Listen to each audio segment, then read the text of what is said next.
Hello everyone, welcome back to our YouTube channel jobs and study point. पिछले class में हमने out of 100 में से 50 मोस्ट इंपॉर्टेंट क्वेश्चन के बारे में डिस्कस किया था और इस वीडियो में हम लोग बाकी 50 क्वेश्चन के बारे में डिस्कस करेंगे। इस प्रकार से दोनों पार्ट्स को मिला के आपके पास 100 क्वेश्चन हो जाएंगे जो आपके आने वाले वेटनरी एग्जाम के लिए बहुत ही महत्वपूर्ण होंगे।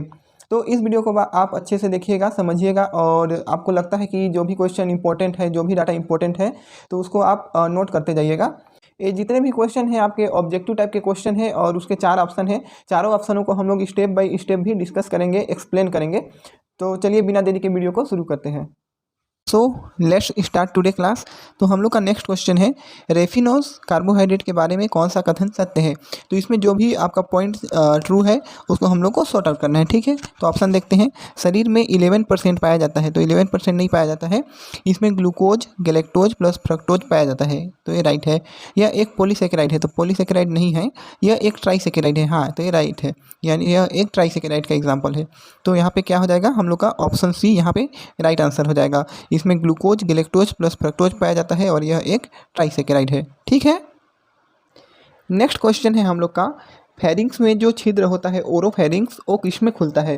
तो हम लोग को पता है जो फेरिंग्स होता है वो कॉमन ओपनिंग होता है, किसके लिए, डाइजेस्टिव सिस्टम के लिए और रेस्पिरेटरी सिस्टम दोनों के लिए कॉमन ओपनिंग होता है। जैसे कि हम लोग उसमें पढ़े थे यूरेथ्रा जो होता है वो बॉडी में वो भी एक कॉमन ओपनिंग होता है, किसके लिए, यूरिनरी सिस्टम के लिए और आपका जेनाइटल सिस्टम के लिए, यानी कि उसको यूरोजेनाइटल सिस्टम कहते हैं। तो दोनों के लिए वो कॉमन ओपनिंग होता है। उसी प्रकार फेरिंग्स जो होता है वो डाइजेस्टिव सिस्टम और रेस्पिरेटरी सिस्टम दोनों के लिए कॉमन ओपनिंग होता है। लेकिन इसमें जो डाइजेस्टिव सिस्टम होता है वो ओरोफेरिंग्स के द्वारा डाइजेस्टिव सिस्टम में खुलता है और नेजोफेरिंग्स छिद्र के द्वारा वो रेस्पिरेटरी सिस्टम में खुलता है, ठीक है। तो इसका राइट आंसर क्या हो जाएगा, इसका राइट आंसर हो जाएगा आपका ऑप्शन बी। फेरिंग्स में जो ओरोफेरिंग्स छिद्र होता है वो डाइजेस्टिव सिस्टम में जाके खुलता है। ये एक इंपॉर्टेंट क्वेश्चन है और ये वाला जो क्वेश्चन है आपका कई बार पूछा जा चुका है। साथ ही साथ ये भी पूछता है कि निम्न में से कौन सा कॉमन ओपनिंग है, तो वहाँ पे आपका फेरिंग्स राइट आंसर हो जाएगा। नेक्स्ट क्वेश्चन है, किडनी यानी कि वृक्क की संरचनात्मक और क्रियात्मक इकाई होती है। यहाँ पे हम लोग को जो किडनी होता है, वृक्क होता है, उसकी स्ट्रक्चरल और फंक्शनल यूनिट के बारे में बताना है। तो देखते हैं ऑप्शन में क्या क्या दिया है। ऑप्शन में पहला दिया है आपका न्यूरॉन। तो न्यूरॉन तो होता नहीं है, क्योंकि न्यूरॉन जो होता है वो नर्वस सिस्टम की संरचनात्मक और क्रियात्मक इकाई होती है। बाकी ग्लोमेरुलस और जो बोमन कैप्सूल होते हैं ये नेफ्रॉन के पार्ट्स होते हैं। और तो इस ये क्या ऑप्शन बचा हम लोग के पास, ऑप्शन डी। तो इसका राइट आंसर क्या हो जाएगा, ऑप्शन डी, इनमें से कोई नहीं। क्यों, क्योंकि किडनी की संरचनात्मक और क्रियात्मक इकाई होती है नेफ्रॉन, ठीक है। तो इसीलिए इसका राइट आंसर हो जाएगा ऑप्शन डी। अगर यहाँ पे न्यूरॉन की जगह पे नेफ्रॉन रहता तो आपका राइट आंसर हो जाता। नेक्स्ट क्वेश्चन है, नई अस्थियों का निर्माण संबंधित है। तो इसमें से हम लोग को जो टर्म दिया गया है तो उसको हम लोग को यहाँ पे ऑप्शन के द्वारा सॉर्ट आउट करना है। तो नई अस्थियों का निर्माण किससे संबंधित है, हम लोग को पता है कि ओस्टियोब्लास्ट सेल जो होता है वो नए अस्थियों का निर्माण करता है। इसीलिए इसको हम लोग बोन फॉर्मिंग सेल भी कहा जाता है। और जो ओस्टियोक्लास्ट होता है वो पुराने अस्थियों को खा करके नष्ट करता है, इसीलिए जो ओस्टियोक्लास्ट होता है उसको बोन ईटिंग सेल बोला जाता है। तो नई अस्थियों का निर्माण किससे संबंधित है, ओस्टियोब्लास्ट से। तो इसका राइट आंसर क्या हो जाएगा, ऑप्शन ए, ठीक है। नेक्स्ट क्वेश्चन है, कार्पल और टार्सल अस्थियों की संख्या कितनी होती है। हम लोग को पता है कार्पल अस्थियों की संख्या होती है 6, इन केस ऑफ ऑक्स की बात कर रहे हैं हम लोग, और टार्सल अस्थियों की संख्या होती है 5। तो इसका राइट आंसर क्या हो जाएगा, ऑप्शन ए। कार्पल अस्थियों की संख्या 6 होती है और टार्सल अस्थियों की संख्या 5 होती है। नेक्स्ट क्वेश्चन है, टेस्टोस्टेरोन हार्मोन का किसके द्वारा किया जाता है। टेस्टोस्टेरोन हार्मोन जो होता है उसका उत्पादन किसके द्वारा किया जाता है। तो हम लोग को पता है टेस्टोस्टेरोन क्या होता है। टेस्टोस्टेरोन एक मेल हार्मोन होता है जिसको कि एंड्रोजन भी बोला जाता है। तो टेस्टोस्टेरोन हार्मोन किसके द्वारा सीक्रेट होता है, तो लीडिंग सेल के द्वारा होता है। लेकिन किसके उद्दीपन में होता है, तो जो ल्यूटिनाइजिंग हार्मोन आपका जो होता है, ल्यूटिनाइजिंग हार्मोन के उद्दीपन के प्रति उत्तर में लीडिंग सेल के द्वारा इसका सीक्रेशन यानी कि या फिर उत्पादन होता है, ठीक है। यह एक मेल हार्मोन है टेस्टोस्टेरोन, इसको एंड्रोजन भी बोला जाता है। नेक्स्ट क्वेश्चन है, प्रेगनेंसी को किसके द्वारा मेंटेन किया जाता है। तो प्रेगनेंसी को कार्पस ल्यूटियम के द्वारा मेंटेन किया जाता है और कार्पस ल्यूटियम के द्वारा ही आपका प्रेगनेंसी हार्मोन प्रोजेस्टेरोन सीक्रेट होता है। प्रोजेस्टेरोन को प्रेगनेंसी हार्मोन भी बोला जाता है, जो कि कार्पस ल्यूटियम के द्वारा सीक्रेट किया जाता है। इसीलिए क्या करते हैं, जो प्रेगनेंसी होता है, प्रेगनेंसी के लिए प्रोजेस्टेरोन हार्मोन जिम्मेदार होता है और यह कार्पस ल्यूटियम के द्वारा प्रेगनेंसी को मेंटेन किया जाता है। नेक्स्ट क्वेश्चन है, एडल्ट हॉर्स में श्वसन दर कितनी होती है? जो एडल्ट हॉर्स होता है उसमें रेस्पायरेशन रेट कितना होता है? तो एडल्ट हॉर्स में होता है आपका 8 से 12 बार पर मिनट। इसका राइट आंसर क्या हो जाएगा? ऑप्शन डी, एडल्ट हॉर्स की बात कर रहे हैं यहाँ पे हम लोग ना। अगर हम डॉग और फाउल की बात करें तो डॉग और फाउल में कितना होता है? 15 से 30 बार पर मिनट होता है in case of dog and fowl में। इन केस ऑफ कैटल की बात करें तो कैटल में होता है आपका 12 से 16 बार पर मिनट। कैटल गाय की बात करें तो 12 से 16 बार पर मिनट होता है। और अगर हम लोग कैमल की बात करें, कैमल यानी कि ऊँट, तो कैमल में कितना होता है? कैमल में होता है आपका 5 से 12 बार पर मिनट। 5 से 12 बार पर मिनट होता है कैमल यानी कि ऊँट में। तो इसीलिए इसका राइट आंसर क्या हो जाएगा? एडल्ट हॉर्स की बात कर रहे हैं तो एडल्ट हॉर्स में होता है 8 से 12 बार पर मिनट। ठीक है। नेक्स्ट क्वेश्चन है आपका, पशुओं के पेट का सबसे बड़ा भाग कौन सा होता है? जो एनिमल्स होते हैं उसको हम लोग को पता है, उसका स्टमक 4 भाग में डिवाइड रहता है, र्यूमेन, रेटिकुलम, ओमेजम और एबोमेजम। इसमें अगर हम लोग सबसे बड़े भाग की बात करें तो र्यूमेन कितना होता है? र्यूमेन होता है आपका लगभग 80% भाग होता है टोटल स्टमक का। रेटिकुलम 5% भाग होता है। ओमेजम होता है आपका 7 से 8% भाग होता है। और एबोमेजम भी आपका 7 से 8% होता है। तो इसीलिए सबसे बड़ा कंपार्टमेंट कौन सा होता है आपका? र्यूमेन लगभग आपका 80% भाग होता है टोटल स्टमक का। और अगर हम लोग सबसे छोटे भाग की बात करें, सबसे छोटा भाग कौन सा होता है? तो रेटिकुलम जो होता है वो सबसे छोटा भाग होता है। ठीक है, तो यहाँ पे उसके स्टमक का पार्ट्स पूछा है। स्टमक के पार्ट्स में सबसे बड़ा होता है आपका र्यूमेन वाला जो कंपार्टमेंट होता है वो सबसे बड़ा होता है। अगर हम लोग र्यूमेन के पीएच की बात करें तो र्यूमेन का पीएच होता है आपका 6.5 से लेके 6.8 तक। ठीक है। नेक्स्ट क्वेश्चन है, पशु के शरीर में पाया जाने वाला सबसे बड़ा अंग कौन सा है? Largest organ. याद रखिए, क्वेश्चन को ध्यान से पढ़िएगा। यहाँ पे केवल बॉडी में लार्जेस्ट ऑर्गन पूछ रहा है, तो लार्जेस्ट ऑर्गन कौन सा होता है? चलिए देखते हैं ऑप्शन पे। लीवर क्या होता है? लीवर हम लोग को पता है कि सबसे लार्जेस्ट एंडोक्राइन ग्लैंड होता है। सबसे बड़ी अंतःस्रावी ग्रंथि कौन सी होती है? लीवर। ठीक है। र्यूमेन क्या होता है? र्यूमेन जो होता है वो स्टमक का सबसे बड़ा भाग होता है। र्यूमेन जो होता है स्टमक का सबसे बड़ा भाग होता है। फीमर क्या होता है? शरीर में पाई जाने वाली सबसे बड़ी अस्थि है, लंबी और बड़ी अस्थि है। फीमर जो है वो लार्जेस्ट बोन है बॉडी में पाया जाने वाला। बाकी स्किन क्या है? स्किन जो है वो हम लोग के या फिर एनिमल्स के बॉडी का लार्जेस्ट ऑर्गन है। सबसे बड़ी अगर हम लोग अंग की बात करें तो सबसे बड़ा अंग कौन सा है? आपका स्किन, त्वचा, जो कि बॉडी को प्रोटेक्ट करती है और साथ ही साथ कवर करके रखती है। ठीक है, तो इसका राइट आंसर क्या हो जाएगा? इसका राइट आंसर हो जाएगा आपका ऑप्शन डी, स्किन या त्वचा।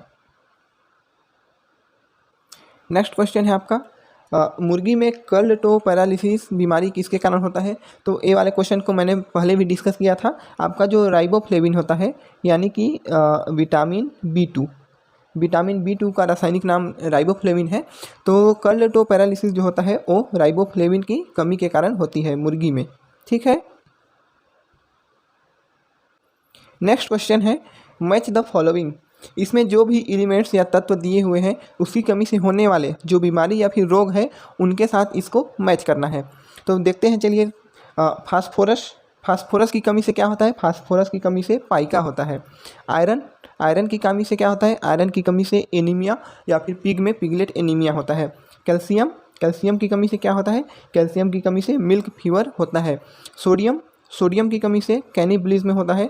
साथ ही साथ फाइबर की कमी से भी कैनिबलिज्म होता है। कैनिबलिज्म क्या होता है?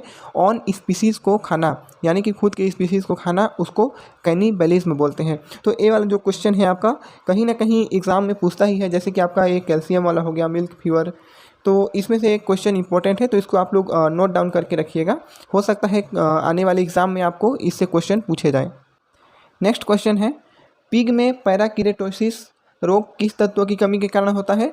तो मिनरल्स की कमी से होने वाले रोग में हम लोग पढ़े थे जो आपका जिंक होता है, जिंक की कमी से पिग में पैराकीरेटोसिस होता है और इन केस ऑफ कैटल में हाइपरकीरेटोसिस होता है, हाइपरकीरेटोसिस होता है जिंक की कमी से। इन केस ऑफ पिग में पैराकीरेटोसिस होता है। ठीक है, बाकी आयरन की कमी से मैंने बताया था, आयरन की कमी से आपका पिगलेट एनीमिया होता है। विटामिन के को एंटी हेमोरेजिक फैक्टर बोलते हैं और इसकी कमी से आपका रक्त का थक्का नहीं जमता या फिर जमने में देरी होती है। तो इसका राइट आंसर क्या हो जाएगा? पैराकीरेटोसिस पिग में जिंक की कमी से होता है।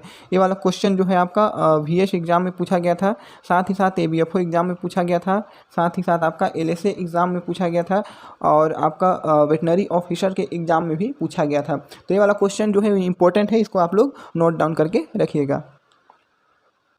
नेक्स्ट क्वेश्चन है आपका मैच द फॉलोइंग। इसमें क्या करना है, जो ओवेरी का शेप है वो कौन सी स्पीसीज़ में पाया जाता है उसके अकॉर्डिंग उसको मैच करना है।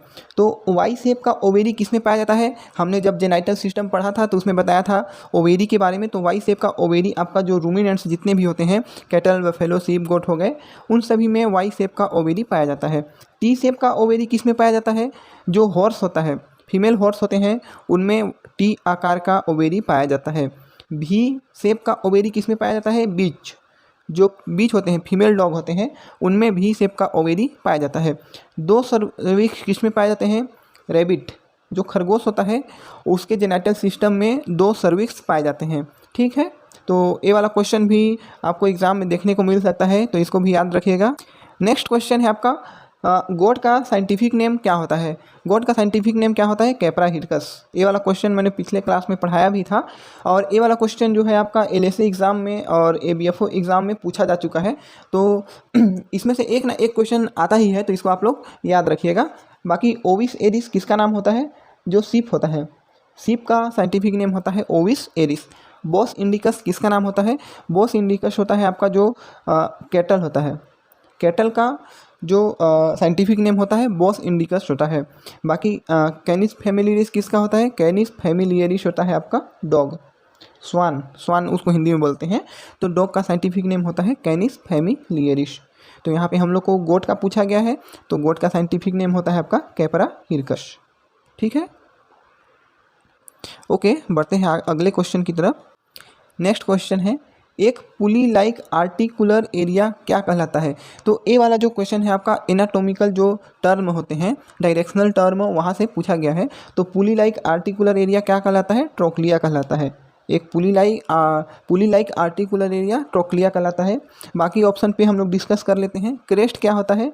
बोन में कोई भी शार्प रीज यानी कि कोई भी अगर नुकीला किनारा है तो उसको हम लोग क्रेस्ट बोलते हैं। ट्रोक्लिया मैंने बताया, पुली लाइक आर्टिकुलर एरिया ट्रोक्लिया कहलाता है। स्पाइन क्या होता है? स्पाइन क्या होता है? बोन में नुकीला उभार, बोन में कोई भी नुकीला उभार है तो उसको हम लोग स्पाइन बोलते हैं। ट्यूबरोसिटी क्या होता है? बोन में कोई भी बड़ा गोलाकार उभार है, बोन में एक बड़ा गोलाकार उभार क्या कहलाता है? ट्यूबरोसिटी कहलाता है।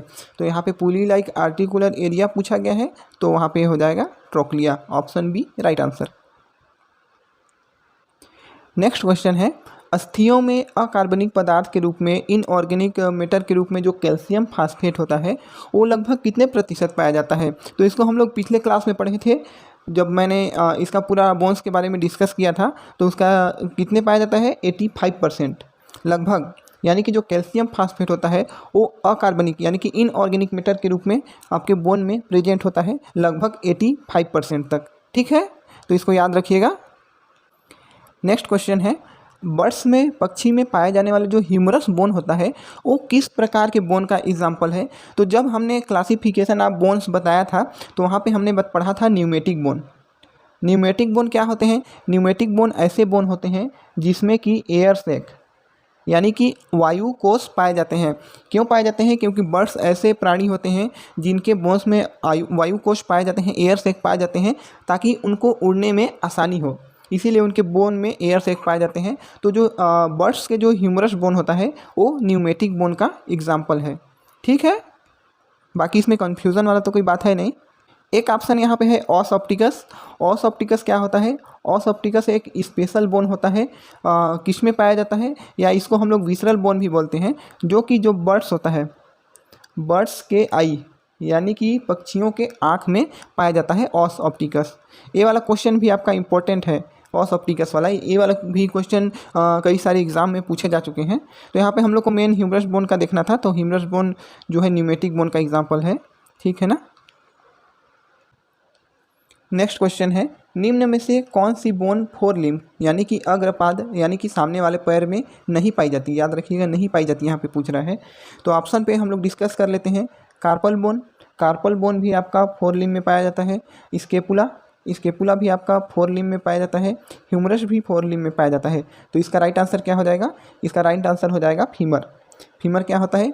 फीमर हाइंड लिम्ब में यानी कि आपका जो पश्चपाद पिछले वाला पैर होता है उसमें पाया जाता है। और जो फीमर होता है सबसे लार्जेस्ट बोन है, फीमर सबसे लार्जेस्ट बोन है। ये वाला जो क्वेश्चन है आपका लार्जेस्ट बोन वाला, ये वाला भी क्वेश्चन कई बार पूछा जा चुका है, ठीक है। तो यहाँ पे जो जो क्वेश्चन मैं बता रहा हूँ कि ये वाला क्वेश्चन पूछा जा चुका है, तो इंपॉर्टेंट क्वेश्चन है, उसको आप लोग नोट डाउन करके रखिएगा। हो सकता है आपके आने वाले एग्जाम में वो क्वेश्चन रिपीट हो जाए। पढ़ना तो सभी को है, लेकिन जो इंपॉर्टेंट है उसको हम लोग को नोट डाउन करके रखना है। नेक्स्ट क्वेश्चन है, बैल के स्केपुला जो होता है उसमें सुप्रा स्पाइनस फोसा और इंफ्रा स्पाइनस फोसा का अनुपात कितना होता है? तो हम लोग जब स्केपुला बोन्स के बारे में पढ़ रहे थे, स्केपुला बोन्स, तो स्पाइन नामक संरचना के द्वारा, यहाँ पे स्पाइन नामक संरचना के द्वारा दो भाग में बटा रहता है। एक होता है आपका सुप्रा स्पाइनस फोसा और एक होता है इंफ्रा स्पाइनस फोसा। जो इंफ्रा स्पाइनस फोसा होता है वो आपका सुप्रा स्पाइनस फोसा से बड़ा होता है, ठीक है। तो इसमें ऑक्स के केस में यहाँ पे रेशियो पूछा गया है कितना होता है। तो ऑक्स के केस में रेशियो होता है आपका 1:3, 1:3। तो यहाँ पे आपका ऑप्शन ये सही हो जाएगा। यहाँ पे 1:2 दिया हुआ है, तो ये टाइपिंग मिस्टेक हो गया है, इसको आप लोग सुधार लीजिएगा। 1:3 होता है इन केस ऑफ ऑक्स के केस में, ठीक है। इन केस ऑफ अगर हम लोग हॉर्स के स्केपुला की बात करें, हॉर्स के स्केपुला में लगभग आपका इक्वल होता है सुप्रा स्पाइनस फोसा और इंफ्रा स्पाइनस फोसा। तो उसको हम लोग लिख सकते हैं 1:1। इन केस ऑफ डॉग, डॉग के स्केपुला में भी दोनों बराबर होते हैं, लगभग बराबर होते हैं, तो 1:1। इन केस ऑफ अगर हम लोग पिग की बात करें, पिग के केस में कितना होता है? 1:0.8 यानी सुप्रा स्पाइनस फोसा उसमें बड़ा होता है पिग के केस में। इन केस ऑफ फाउल की बात करें, पक्षी की बात करें, तो पक्षी के केस में सुप्रा स्पाइनस फोसा और इंफ्रा स्पाइनस फोसा अब्सेंट होता है। ये वाला क्वेश्चन इस इम्पोर्टेंट है आपका कि कौन से ऐसे स्पीसीज होते हैं जिनके स्केपुला में सुप्रा स्पाइनस फोसा और इंफ्रा स्पाइनस फोसा अब्सेंट होता है। तो वहाँ पे आपका राइट आंसर हो जाएगा फाउल, ठीक है। तो यहाँ पे इसका राइट आंसर क्या हो जाएगा? ऑक्स के केस में 1:3। नेक्स्ट क्वेश्चन है, ओस्कॉक्सी के नाम से जाना जाता है। ओस्कॉक्सी किसको बोलते हैं? तो हमने जब बोन्स के बारे में पढ़ा था, तो वहाँ पे जो आपका पेल्विक बोन होता है, पेल्विक बोन को हम लोग हिप बोन भी बोलते हैं। जो हिप बोन होता है उसको हम लोग ओस्कॉक्सी बोलते हैं। और इसमें जब इन्फ्लामेशन हो जाता है तो उसको कोक्साइटिस बोला जाता है, कोक्साइटिस, ठीक है। तो टर्म एक कोक्साइटिस वाला हिप बोन का इन्फ्लामेशन कहाँ से आया है? आपका ओस्कॉक्सी से आया है, ठीक है। नेक्स्ट क्वेश्चन है हिप बोन का सबसे बड़ा भाग कौन सा होता है जो कि ट्राइंगुलर शेप का होता है? तो हिप बोन्स के 3 पार्ट्स होते हैं, इलियम, स्टियम और प्यूबिस। तो सबसे बड़ा पार्ट्स कौन सा होता है? सबसे बड़ा पार्ट्स होता है आपका इलियम। इलियम वाला जो पार्ट होता है वो हिप बोन का सबसे बड़ा पार्ट्स होता है। और आपका जो ऑब्टूरेटर फोरामिना होता है, ऑब्टूरेटर फोरामिना क्या होता है? शरीर की सबसे बड़ी फोरामिना है। इसको याद रखिएगा, शरीर की सबसे बड़ी फोरामिना या फिर छिद्र है, जो किस में पाई जाती है? जो कि आपका हिप बोन में पाई जाती है, हिप बोन में पाई जाती है। और ये वाला जो क्वेश्चन है आपका ऑब्टूरेटर फोरामिना, ये एलएसए एग्जाम में, एबीएफओ एग्जाम में और वेटनरी ऑफिसर के एग्जाम में पूछा जा चुका है कि शरीर में पाई जाने वाली सबसे बड़ी छिद्र कौन सी है? तो यहाँ पे ऑब्टूरेटर फोरामिना शरीर में पाई जाने वाली सबसे बड़ी छिद्र है, जो कि हिप बोन में पाई जाती है। और जो इलियम और स्ट्रियम और जो प्यूबिस होता है, तीनों मिलके एसिटाबुलम कैविटी का निर्माण करते हैं, एसिटाबुलम कैविटी का निर्माण करते हैं, जहाँ पे आपका जो फीमर होता है, फीमर का हेड हेड वाला जो पोर्शन होता है आके जुड़ता है। ठीक है, तो यहाँ पे हिप बोन का सबसे बड़ा भाग पूछा है, तो यहाँ पे आपका इलियम, इलियम यहाँ पे आपका राइट आंसर हो जाएगा। चलिए बढ़ते हैं आगे अगले क्वेश्चन की तरफ। नेक्स्ट क्वेश्चन है सबसे बड़ा WBC या फिर सबसे बड़ा आपका ल्यूकोसाइट। यहाँ पे ल्यूकोसाइट पूछ रहा है, सबसे बड़ा WBC पूछ रहा है। तो सबसे बड़ा WBC कौन सा होता है? हम लोग पढ़े थे ल्यूकोसाइट के बारे में, दो प्रकार का होता है, एक होता है आपका मोनोसाइट और एक होता है लिम्फोसाइट। तो मोनोसाइट जो होता है, मोनोसाइट जो होता है वो सबसे बड़ा वाइट ब्लड कार्पल्स या फिर सबसे बड़ा ल्यूकोसाइट होता है। ठीक है, तो इसका राइट आंसर क्या हो जाएगा? इसका राइट आंसर हो जाएगा option C, monocyte. Next question है निम्नलिखित में से ऐसी कौन सी संरचना है जो बोन से मसल्स को जोड़ती है, यानी कि हड्डी से मांसपेशी को जोड़ती है, उसको क्या बोलते हैं? उसको टेंडन बोला जाता है। टेंडन, टेंडन क्या होते हैं? टेंडन एक ऐसी संरचना होती है जो बोन से मसल्स को जोड़ती है। और जो लिगामेंट होते हैं, लिगामेंट जो होते हैं वो बोन से बोन को जोड़ते हैं। बोन टू बोन को कौन जोड़ता है? आपका लिगामेंट। लिगामेंट बोन से अस्थि को जोड़ते हैं। और जो टेंडन होता है, टेंडन जो होता है बोन से मसल्स को जोड़ते हैं। ओस्टियोसाइट्स क्या होते हैं? ओस्टियोसाइट्स जो होता है वो बोन को मैच्योर बनाता है। ओस्टियोसाइट बोन को मैच्योर बनाता है, इसीलिए इसको हम लोग मैच्योर सेल भी बोलते हैं। ओस्टियोसाइट्स को मैच्योर सेल भी बोला जाता है क्योंकि ये बोन्स को मैच्योर यानी कि परिपक्व बनाते हैं। और जो आपका ओस्टियोक्लास्ट जो होता है, ओस्टियोक्लास्ट क्या होता है? ओस्टियोक्लास्ट जो होता है वो खराब अस्थियों को खाकर नष्ट करता है, इसीलिए इसको bone eating cell, bone eating cell भी कहा जाता है ओस्टियोक्लास्ट को। ठीक है, तो यहाँ पे बोन से मसल्स को जोड़ने वाली संरचना के बारे में पूछा गया है, तो उसका राइट आंसर हो जाएगा टेंडन। यहाँ पे सभी ऑप्शन को डिस्कस करना इसीलिए ज़रूरी है क्योंकि आपको कन्फ्यूजन ना हो कि बाकी संरचनाएं आखिर क्या करती है। तो इससे क्या होता है, आपका जो क्वेश्चन होता है वो क्लियरिफाई हो जाता है, क्लियर हो जाता है कि इसका राइट आंसर यही होगा। ठीक है, चलिए नेक्स्ट क्वेश्चन की तरफ आगे बढ़ते हैं। नेक्स्ट क्वेश्चन है निम्न शब्द को सही परिभाषा के साथ सुमेलित कीजिए। यहाँ पे जो टर्म दिया हुआ है इस टर्म को जो उसका सही अर्थ है उसके साथ मैच करना है। तो चलिए देखते हैं। प्रीहेंशन, प्रीहेंशन क्या होता है? भोजन को मुंह के अंदर लाना, भोजन को मुंह के अंदर लाना प्रीहेंशन कहलाता है। और उसमें जो ऑर्गन काम करते हैं उसको प्रीहेंसाइल ऑर्गन कहते हैं। मैस्टिकेशन, मैस्टिकेशन क्या होता है? भोजन को चबाना, च्यूइंग ऑफ फूड, भोजन को चबाना मैस्टिकेशन कहलाता है। डिग्लूटिशन क्या होता है? भोजन को निगलना, स्वेलोइंग ऑफ फूड, भोजन को निगलना डिग्लूटिशन कहलाता है। रीगर्गिटेशन क्या होता है? भोजन को पेट से वापस मुंह में लाना रीगर्गिटेशन कहलाता है। और रीगर्गिटेशन की क्रिया, रूमिनेशन की क्रिया किसमें होती है? आपका जो रूमिनेंट्स होते हैं, रोमांथी पशु में होती है। ठीक है, तो यहाँ पे जो टर्म दिया है उसको इसके सही अर्थ के साथ मिलाना था, तो इसमें इतना ही था। नेक्स्ट क्वेश्चन है आपका साइनोवियल जॉइंट्स के बारे में निम्न कथन पर विचार कीजिए। यहाँ पे स्टेटमेंट दिए हुए हैं, उसको हम लोग को पढ़ना है और जो राइट आंसर है उसको हम लोग यहाँ पे सिलेक्ट करना है। तो चलिए देखते हैं। इसमें साइनोवियल फ्लूइड पाया जाता है। हाँ, जो साइनोवियल जॉइंट्स होता है उसमें साइनोवियल फ्लूइड पाया जाता है, जिसके कारण क्या होता है, ये जो जॉइंट्स होते हैं मूवेबल होते हैं, यानी कि चल होते हैं, और इसको ट्रू जॉइंट भी कहते हैं। तो तीनों कथन यहाँ पे सत्य हैं, तो इसका राइट आंसर क्या हो जाएगा? ऑप्शन ए इसका राइट आंसर हो जाएगा। तो सिंपल सा क्वेश्चन था, साइनोवियल जॉइंट्स के बारे में थोड़ा सा हम लोग को जानना था और सही विकल्प का चयन करना था। रूमिनेंट्स यानी जो रोमांथी पशु होते हैं, उन जैसे कैटल, बफेलो, शीप, गोट, उनमें दांतों की संख्या कितनी होती है? तो हम लोग ने जब डेंटल फार्मूला पढ़ा था तो वहाँ पे रूमिनेंट्स में कितने होते हैं? आपके 32 होते हैं, जिसका फार्मूला की बात करें तो याद रखने के लिए होता है 0033/4033 इंटू 2। यहाँ पे ऊपर वाले यहाँ पे बात करें तो ये वाला है आपका incisor, canine, pre molar and molar teeth. तो टोटल कितने हो गए आपके? 3 और 3 हो गए 6, 6 और 4 हो गए 10, और 3 हो गए 13, और 3 हो गए आपके 16 इंटू 2, यानी कि टोटल हो गए आपके 32 दांत। ठीक है, तो इनमें जो केनाइन टीथ होता है, केनाइन टीथ होता है वो अब्सेंट होता है इन केस ऑफ रूमिनेंट्स में।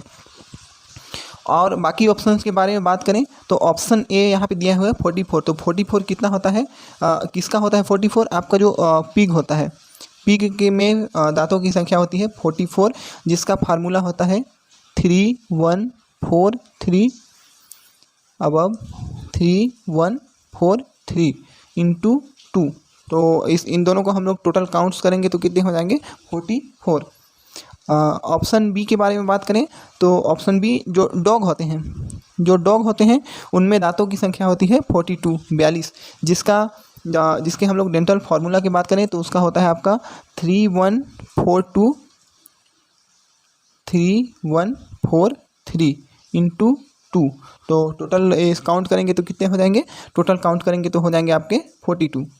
ऑप्शन डी की बात करें तो इन केस ऑफ हॉर्स की बात करें, इन केस ऑफ हॉर्स में दांतों की संख्या होती है 40। हॉर्स में दांतों की संख्या कितनी होती है, 40 होती है, 40 होती है। और इन केस ऑफ हॉर्स की बात करें तो हॉर्स में कितने होते हैं, हॉर्स में होते हैं आपके टोटल नंबर ऑफ टीथ होते हैं 40। जिसका जो फार्मूला के बात करें हम लोग, फार्मूला तो कितना होता है 3133/3133 इंटू 2। टोटल काउंट करेंगे तो हो जाएंगे आपके 40। तो इन केस ऑफ हॉर्स में टोटल नंबर ऑफ टीथ होते हैं 40। तो यहाँ पे हम लोग को रूमिनेट्स का पूछा गया है, तो रूमिनेट्स में 32 होते हैं। ठीक है। ये वाला जो क्वेश्चन है आपका, ये वाला क्वेश्चन भी कई बार आपके ABFO एग्ज़ाम और LSA एग्ज़ाम में पूछा जा चुका है। तो इस क्वेश्चन को नोट करके रखिएगा, और यहाँ पे जो मैंने डेंटल फार्मूला बताया है उसको भी नोट करके रखिएगा। नेक्स्ट क्वेश्चन है, डाइजेस्टिव सिस्टम और रेस्पिरेटरी सिस्टम के लिए कॉमन ओपनिंग कौन सा होता है। तो मैंने अभी जस्ट पहले बताया था फेरिंग्स। जो फेरिंग्स होता है डाइजेस्टिव सिस्टम और रेस्पिरेटरी सिस्टम के लिए कॉमन ओपनिंग यानी कि सामान्य छिद्र होता है। और जो लैरिंग्स होता है, लैरिंग्स क्या होता है, लैरिंग्स को ऑर्गन ऑफ फोनेशन यानी कि साउंड बॉक्स कहते हैं, जो कि ध्वनि उत्पादक यंत्र होता है, ध्वनि उत्पादक अंग होता है। कौन सा होता है, लैरिंग्स होता है, लैरिंग्स। इन केस ऑफ मैमल्स में, इन केस ऑफ अगर हम लोग बर्ड्स में बात करें तो बर्ड्स में जो सिरिंग्स होता है, सिरिंग्स को साउंड बॉक्स कहा जाता है, जहाँ से ध्वनि उत्पन्न होती है। और ईसोफेगस जो होता है वो फूड के लिए पैसेज प्रोवाइड करता है। ठीक है। और आपका जो ट्रेकिया होता है, ट्रेकिया आपका रेस्पिरेटरी सिस्टम जो होता है उसका पार्ट्स होता है, जिसको ट्रेकिया को बोलते हैं वाइंड पाइप। ट्रेकिया को वाइंड पाइप भी बोला जाता है। तो यहाँ पे कॉमन ओपनिंग पूछा गया है रेस्पिरेटरी सिस्टम और डाइजेस्टिव सिस्टम के लिए, तो फेरिंग्स जो होता है वो कॉमन ओपनिंग होता है। ठीक है। नेक्स्ट क्वेश्चन है, मार्गोप्लिकेटस लाइनिंग या रेखा कौन से पशु के स्टमक में पाई जाती है, जो उसके स्टमक को दो भागों में ग्लैंडुलर और नॉन ग्लैंडुलर भागों में बांटता है। तो जब हमने डाइजेस्टिव सिस्टम पढ़ा था तो वहाँ पे जो हॉर्स का स्टमक पढ़ा था हमने, हॉर्स का जो स्टमक होता है उसमें मार्गोप्लिकेटस रेखा पाई जाती है, जो उसके स्टमक को दो पार्ट्स में डिवाइड करता है। ठीक है। नेक्स्ट क्वेश्चन है, निम्नलिखित में से स्मॉल इंटेस्टाइन का भाग नहीं है। हम लोग डाइजेस्टिव सिस्टम में पढ़े थे इंटेस्टाइन। तो इंटेस्टाइन के आपके दो पार्ट्स होते हैं, कि स्मॉल इंटेस्टाइन और एक लार्ज इंटेस्टाइन। तो स्मॉल इंटेस्टाइन में कौन कौन से पार्ट्स आते हैं, डिओडेनम, जेजेनम और इलियम आते हैं स्मॉल इंटेस्टाइन में। ठीक है। तो यहाँ पे जो सीकम वाला पार्ट्स होता है, सीकम किसका पार्ट्स है, आपका लार्ज इंटेस्टाइन का, सीकम, कोलन और रेक्टम। तो इसका राइट आंसर क्या हो जाएगा, इसका राइट आंसर हो जाएगा option B, caecum large intestine का पार्ट्स है, न कि स्मॉल इंटेस्टाइन का। और जो स्मॉल इंटेस्टाइन होता है उसका जो टोटल लेंथ होता है वो 40 से 42 सेंटीमीटर होता है, 40 से 42 सेंटीमीटर होता है। जिसमें से जो आपका जेजेनम जो होता है, जेजेनम सबसे लंबी होती है, लगभग आपका 38 सेंटीमीटर आपका जेजेनम होता है, सबसे लंबा होता है। ठीक है। नेक्स्ट क्वेश्चन आपका जॉइंट्स से है। तो देखते हैं क्या क्वेश्चन है। निम्न संधियों को, जॉइंट्स को उनके अस्थियों के क्रम में सुमेलित करना है। आप यहाँ पे जो जॉइंट्स दिया हुआ है, इन जॉइंट्स को क्या करना है, कौन कौन से बोन मिलकर उस जॉइंट्स का फॉर्मेशन करता है, उसके साथ इसको मैच करना है। तो यहाँ पे जो स्टाइफल जॉइंट्स होता है, स्टाइफल जॉइंट्स किससे मिलकर बनता है, आपका जो फीमर, टिबिया एंड पटेला तीनों मिला के आपका स्टाइफल जॉइंट्स का फॉर्मेशन करते हैं। हॉक जॉइंट का फॉर्मेशन कौन करता है, tibia tarsal and metatarsal, tibia tarsal and metatarsal आपका हॉक जॉइंट का फॉर्मेशन करते हैं। फेटलॉक जॉइंट्स कौन सा बनाता है, मेटाकार्पल और फर्स्ट फैलेंक्स मिल के आपका फेटलॉक जॉइंट्स का निर्माण करते हैं। Pastern joints second and third phalanx मिल के आपका पेस्टर्न जॉइंट्स का फॉर्मेशन करते हैं। बाकी जो कॉफिन जॉइंट्स है, लास्ट वाले जॉइंट्स, वो फर्स्ट और सेकेंड नहीं, आपका सेकेंड और थर्ड फैलेंक्स, यहाँ पे इसको सुधार लीजिएगा। या जो आपका कॉफिन जॉइंट्स होता है वो सेकेंड और थर्ड फैलेंक्स मिलके बनाते हैं, और जो पेस्टर्न जॉइंट्स होता है वो फर्स्ट और सेकेंड फैलेंक्स मिलके बनाते हैं। फेटलॉक जॉइंट्स मैंने बताया था मेटाकार्पल और फर्स्ट फैलेंक्स मिलके बनाते हैं, हॉक जॉइंट को टिबिया टार्सल और मेटाटार्सल बनाते हैं, और स्टाइफल जॉइंट्स को फीमर, पटेला एंड टिबिया मिलकर बनाते हैं। ठीक है, तो ये वाला क्वेश्चन आपका जॉइंट से पूछा गया था। इससे भी क्वेश्चन आपके पूछे जाते हैं, तो ये वाला भी जो क्वेश्चन है आपका इम्पोर्टेंट है, इसको भी आप नोट डाउन करके रखिएगा और पढ़ना है। नेक्स्ट क्वेश्चन है आपका नेक रीजन में पाया जाने वाला मसल्स है। नेक रीजन में कौन सा मसल्स पाया जाता है? तो नेक रीजन में आपका जो ट्रेपेजियस मसल्स होता है वो नेक रीजन में पाया जाता है, जिसमें कि हम एनिमल्स में इंजेक्शन लगाते हैं, वो ट्रेपेजियस मसल्स होता है, नेक रीजन में पाया जाता है। बाकी जो आपका सब स्केपुलर जो मसल्स होता है वो आपका जो शोल्डर रीजन होता है, शोल्डर रीजन में पाया जाता है सब स्केपुलरिस। ग्लूटियल मसल्स आपका हिप रीजन में पाया जाता है, और इसी मसल्स में आपका जो ग्लूटियल रीजन में इंजेक्शन लगता है वो आपका ग्लूटियल मसल्स यानी कि हिप रीजन में लगता है। रेक्टस एब्डोमिनस जो मसल्स होता है, जो एब्डोमेन होता है, एब्डोमेन रीजन में आपका रेक्टस एब्डोमिनस मसल्स पाया जाता है। ठीक है, तो यहाँ पे नेक रीजन का पूछा गया है, नेक रीजन में ट्रेपेजियस मसल्स पाया जाता है, ऑप्शन ए। नेक्स्ट क्वेश्चन है पोल्ट्री में मस्कुलर स्टमक किसको कहते हैं, जो कि भोजन को तोड़ने और पीसने का काम करता है? तो मस्कुलर स्टमक किसको बोला जाता है? जो आपका गिजार्ड होता है। पोल्ट्री का स्टमक दो पार्ट्स में डिवाइड रहता है, प्रोवेंट्रिकुलर और गिजार्ड। जो गिजार्ड होता है उसको मस्कुलर स्टमक कहते हैं, जो कि भोजन को तोड़ने और पीसने का काम करता है। और जो आपका प्रोवेंट्रिकुलस होता है इसको ग्लैंडुलर स्टमक बोला जाता है, और जो प्रोवेंट्रिकुलर होता है उसको ट्रू स्टमक भी बोला जाता है इन केस ऑफ पोल्ट्री में। तो ये वाला जो क्वेश्चन है आपका ट्रू स्टमक वाला, ये वाला क्वेश्चन कई बार पूछा जा चुका है एग्जाम में, तो ये वाला क्वेश्चन आपका इंपॉर्टेंट है। ठीक है, तो यहाँ पे मस्कुलर स्टमक के बारे में पूछा गया है, तो गिजार्ड्स जो होता है मस्कुलर स्टमक होता है। नेक्स्ट क्वेश्चन है पोल्ट्री में हार्ट, लीवर और गिजार्ड को एक साथ क्या कहते हैं? तो तीनों को एक साथ क्या बोलते हैं? गिबलेट। इन केस ऑफ पोल्ट्री में हार्ट, लीवर और गिजार्ड को एक साथ गिबलेट बोला जाता है। ठीक है, नेक्स्ट क्वेश्चन है फादर ऑफ वेटनरी साइंस किन्हें कहते हैं? तो जो शैलीहोत्र हैं, शैलीहोत्र को फादर ऑफ वेटनरी साइंस कहा जाता है। ठीक है, बाकी जो रुडोल्फ विर्चो जो है, रुडोल्फ विर्चो क्या होते हैं? एक जर्मन फिजिशियन है जिनको कि फादर ऑफ मॉडर्न पैथोलॉजी कहा जाता है रुडोल्फ विर्चो को। ठीक है, डॉक्टर आर इबरलिन ये भी एक जर्मन फिजिशियन है जिनको कि फादर ऑफ वेटनरी रेडियोलॉजी कहा जाता है। किनको? डॉक्टर आर इबरलिन ये भी एक जर्मन फिजिशियन और वेटनरियन है जिनको कि फादर ऑफ वेटनरी रेडियोलॉजी कहा जाता है। नेक्स्ट है आपका रिनेटस वेजिटियस को फादर ऑफ वेटनरी मेडिसिन कहा जाता है, रिनेटस वेजिटियस को। ठीक है, और शैलीहोत्र मैंने बताया, शैलीहोत्र को फादर ऑफ वेटनरी साइंस कहते हैं, और शैलीहोत्र जो है वो फर्स्ट वेटनरियन है। ठीक है, नेक्स्ट क्वेश्चन है आपका 20वीं पशुधन संगणना के अनुसार छत्तीसगढ़ में गोवंश की पशु संख्या कितनी है? याद रखिए यहाँ पे कैटल का पूछ रहा है, तो कैटल की जनसंख्या कितनी है? 99.84 लाख, लगभग 1 करोड़ जनसंख्या आपके कैटल के हैं। और अगर हम लोग टोटल पॉपुलेशन की बात करें, टोटल पशुधन की बात करें, तो कितना है आपका? 1.59 करोड़, 1.59 करोड़ टोटल पशुधन है छत्तीसगढ़ में। ये वाला क्वेश्चन है जो ABFO 2023 में पूछा गया था कि छत्तीसगढ़ में टोटल पशुधन की संख्या कितनी है। ठीक है, अगर हम लोग बफेलो की बात करें तो बफेलो की जनसंख्या कितनी है? 11.75 लाख। बफेलो की जनसंख्या कितनी है? 11.75 लाख। अगर हम लोग बकरी यानी कि गोट की बात करें तो गोट की जनसंख्या छत्तीसगढ़ में कितनी है? लगभग आपके 40 लाख तक हैं, लगभग आपके 40.06 लाख आपके गोट की जनसंख्या है। सीप की जनसंख्या कितनी है? भेड़ की जनसंख्या कितनी है?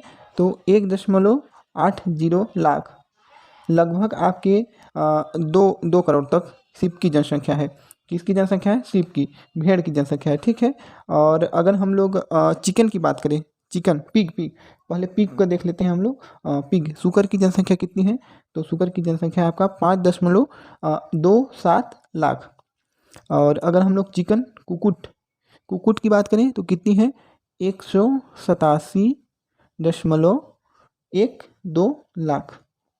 ये आपके चिकन की जनसंख्या है 20वीं पशुधन संगणना के अनुसार। ठीक है, तो यहाँ पे केवल हम लोग को कैटल का पूछा गया है, तो कैटल की जनसंख्या है 99.84 लाख, लगभग आपके 1 करोड़। नेक्स्ट क्वेश्चन है आपका, वर्ल्ड वेटनरी डे कब मनाया जाता है? तो वर्ल्ड वेटनरी डे मनाया जाता है अप्रैल महीने के लास्ट सैटरडे को। और 5 जून को आपका वर्ल्ड इन्वायरमेंट डे यानी विश्व पर्यावरण दिवस मनाया जाता है। 6 जुलाई को वर्ल्ड जूनोसिस डे 6 जुलाई को मनाया जाता है। तो यहाँ पे वर्ल्ड वेटनरी डे के बारे में पूछा गया है, तो अप्रैल महीने के लास्ट सैटरडे को वर्ल्ड वेटनरी डे सेलिब्रेट किया जाता है।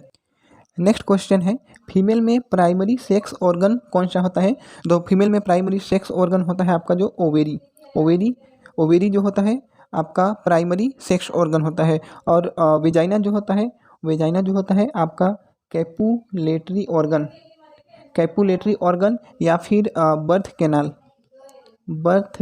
कैनाल के रूप में भी कार्य करता है। ठीक है, तो यहाँ पे प्राइमरी सेक्स ऑर्गन फीमेल में पूछा गया है तो ओवेरी होता है। इन केस ऑफ अगर मेल में पूछता तो मेल में प्राइमरी सेक्स ऑर्गन होता है आपका टेस्टिस प्राइमरी सेक्स ऑर्गन होता है इन केस ऑफ मेल में। ठीक है, नेक्स्ट क्वेश्चन है आपका, नर्वस सिस्टम की संरचनात्मक और क्रियात्मक इकाई कौन सी होती है? तो न्यूरॉन जो होती है नर्वस सिस्टम की संरचनात्मक यानी कि स्ट्रक्चरल और फंक्शनल यूनिट होती है। नेफ्रॉन आपका जो यूरिनरी सिस्टम होता है या एक्सक्रेटरी सिस्टम होता है उसका पार्ट्स होता है, जिसको कि आपको ब्रिक जो किडनी होता है जिसमें कि किडनी की संरचनात्मक और क्रियात्मक इकाई नेफ्रॉन को बोलते हैं। और जो CNS होता है सेंट्रल नर्वस सिस्टम और ANS ऑटोनोमस नर्वस सिस्टम। ठीक है, तो यहाँ पे नर्वस सिस्टम का संरचनात्मक और क्रियात्मक इकाई पूछा गया है, तो उसका संरचनात्मक और क्रियात्मक इकाई क्या होता है? न्यूरॉन। ये वाला क्वेश्चन भी। नेक्स्ट क्वेश्चन है पेरिफेरल नर्वस सिस्टम के अंतर्गत जो क्रेनियल नर्व होते हैं उनकी संख्या कितनी होती है?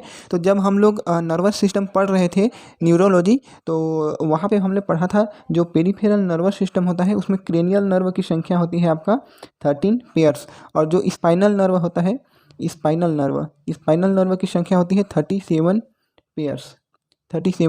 ठीक है, नेक्स्ट क्वेश्चन है, फोबिया कैपिटिस नामक संरचना कौन से बोन में पाई जाती है? तो हम लोग जब बोन्स पढ़ रहे थे तो बोन्स में हमने फीमर बोन पढ़ा था। फीमर बोन के हेड में एक छोटा सा सैलो डिप्रेशन पाया जाता है जिसको कि हम लोग फोबिया कैपिटिस बोलते हैं। ठीक है, नेक्स्ट क्वेश्चन है, थर्मो रेगुलेशन सेंटर कौन सा होता है? तो जो आपका हाइपोथैलेमस होता है, हाइपोथैलेमस को थर्मो रेगुलेशन सेंटर बोला जाता है। इसके अलावा बिहेवियरल सेंटर भी बोला जाता है, स्लीप सेंटर भी बोला जाता है, इसके अलावा हार्मोन सेंटर भी बोला जाता है, इसके अलावा आपका सेक्सुअल सेंटर भी बोला जाता है, इसके अलावा हंगर सेंटर भी बोला जाता है। हंगर सेंटर किसको? हाइपोथैलेमस को। ठीक है, हाइपोथैलेमस को इतने सारे सेंटर्स होते हैं। आपका जो सेरिबेलम होता है, सेरिबेलम को क्या बोलते हैं? सेरिबेलम जो होता है आपका जो वॉल्यूंटरी मूवमेंट होता है, वॉल्यूंटरी मूवमेंट यानी कि जो ऐच्छिक गति होते हैं उनको कंट्रोल करता है। जैसे आपका बॉडी पोस्चर हो गया, मसल टोन मेंटेनेंस, ये सब का कार्य आपका सेरिबेलम करता है। स्किन क्या करता है? स्किन एक सेंसरी ऑर्गन है, साथ ही साथ ये बॉडी को प्रोटेक्ट भी करता है। आपका जो मेड्यूला ओब्लांगेटा होता है, मेड्यूला ओब्लांगेटा जो होता है वो क्या करता है? ये इनवॉल्यूंटरी मूवमेंट जो होता है अनैच्छिक गति उसको कंट्रोल करता है। कौन? Medulla oblongata. ठीक है, स्किन से रिलेटेड कुछ टर्म आते हैं जैसे कि मृत जो होते हैं, मरे हुए पशु होते हैं, उसके स्किन को क्या बोलते हैं? तो उसके स्किन को बोला जाता है हाइड। ठीक है, और मृत पशुओं से खाल उतारना यानी कि उसके स्किन को निकालना क्या कहलाता है? तो वो कहलाता है आपका फ्लेइंग, FLAIYNG। ठीक है, फ्लेइंग कहलाता है। और स्किन से चमड़ा बनाने की प्रक्रिया को क्या बोलते हैं? तो स्किन से चमड़ा बनाने की प्रक्रिया को बोलते हैं टैनिंग। टैनिंग, टैनिंग स्किन से चमड़ा बनाया जाता है तो उस प्रोसेस को बोलते हैं टैनिंग। तो यहाँ पे थर्मो रेगुलेशन सेंटर पूछा गया था, तो इसका राइट आंसर क्या हो जाएगा? Option A. वीडियो थोड़ा लंबा हो जाता है क्योंकि हम लोग चारों ऑप्शन पे डिस्कस करते हैं। क्यों? क्योंकि एक प्रश्न के अलावा हो सकता है इसमें से जो दूसरे ऑप्शन है उससे प्रश्न आ जाए, तो कोई भी प्रश्न छूटना नहीं चाहिए, इसीलिए हम लोग सभी को लेके चलते हैं और सभी जो ऑप्शंस होते हैं उसके बारे में डिस्कस करते हैं। ठीक है, नेक्स्ट क्वेश्चन है आपका, रक्त का पीएच कितना होता है? ब्लड का पीएच कितना होता है? 7.4। ब्लड का पीएच 7.4 होता है। और ये वाला क्वेश्चन एलएसी एग्ज़ाम में पूछा गया था, साथ ही साथ आपके एबीएफओ एग्ज़ाम में भी पूछा गया था। तो ये वाला क्वेश्चन इंपॉर्टेंट है, इसको याद रखिएगा। ब्लड का पीएच होता है 7.4। नेक्स्ट क्वेश्चन है आपका, छत्तीसगढ़ में गोधन न्याय योजना का शुभारंभ यानी कि प्रारंभ कब हुआ था? तो छत्तीसगढ़ में गोधन न्याय योजना का शुभारंभ हुआ था 20 जुलाई 2020 को। और ये एक इम्पॉर्टेंट क्वेश्चन है सभी एग्जाम के लिए, न केवल वेटनरी एग्जाम के लिए। साथ ही साथ ये वाला जो एग्ज़ाम का जो क्वेश्चन है आपका, जो veterinary assistant surgeon VS exam होता है उसमें पूछा गया था। तो ये वाला क्वेश्चन बहुत सारे एग्जाम्स के लिए, छत्तीसगढ़ के एग्जाम्स के लिए इंपॉर्टेंट है। तो इसका आप लोग नोट करिएगा कि गोधन न्याय योजना की शुरुआत कब हुई थी? 20 जुलाई 2020 को हुई थी, जिसके अंतर्गत गोबर खरीदी किया जाता है।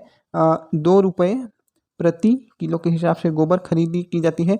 साथ ही साथ जो काऊ का यूरिन होता है, गौ जिसको कि गौमूत्र बोला जाता है, गौमूत्र भी 4 रुपये प्रति लीटर के हिसाब से इस योजना के तहत खरीदा जाता है।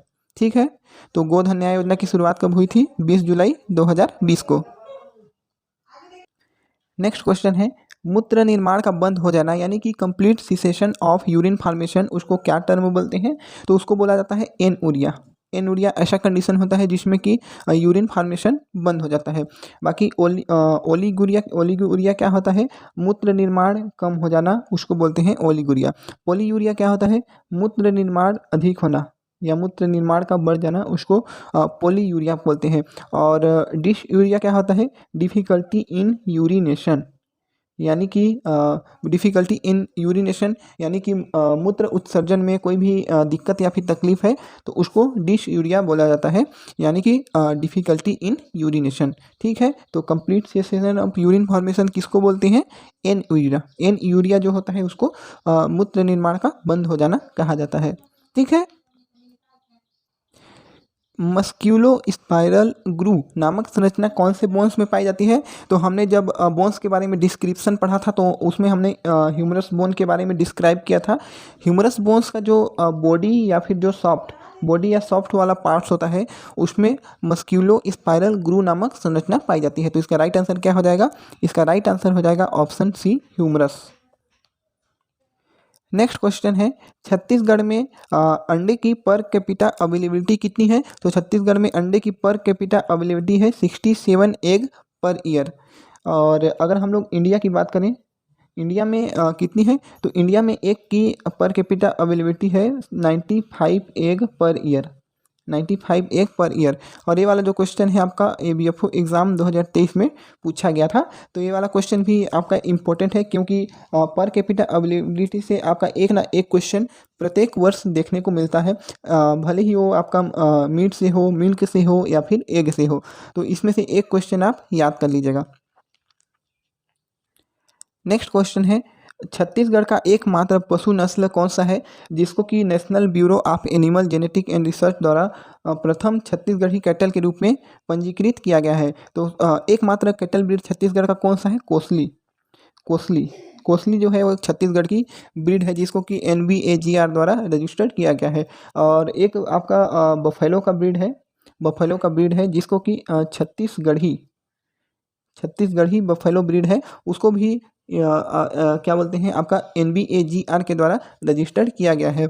और इसके साथ ही साथ आपका जो एक गोट का ब्रीड है, गोट का ब्रीड है अंजोरी।